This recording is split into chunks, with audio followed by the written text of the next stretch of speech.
senior year, and I definitely preferred being able to choose what I was reading.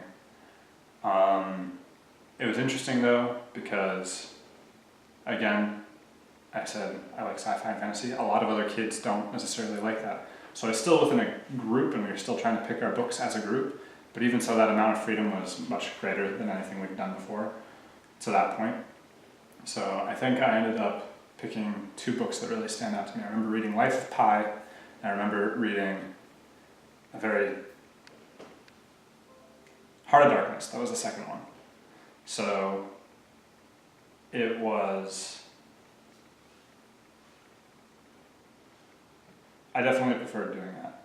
It allowed us to look at things and pace things in a way that was better for us as students.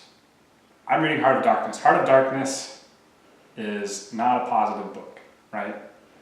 I was paired up with one other kid, so we only found our teacher recommended that book to us because of the type of people we were. However, I was a very different person than the person I was paired up with.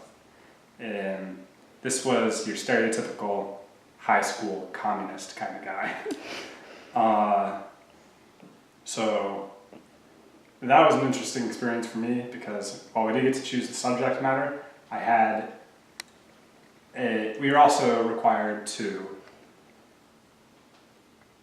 we had a Google Doc where we just kind of continue a conversation of the book as we were reading it, and we would discuss major points, even like minor things, things that we see that are major themes, recurring motifs, whatever.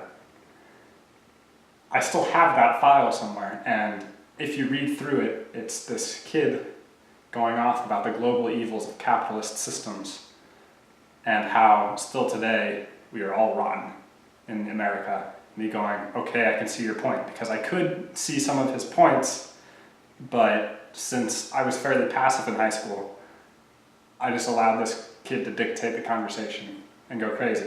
But even so, even with that sort of pseudo-domination of this kid, it still brought up points that you'd never see from a traditional high school teaching setting.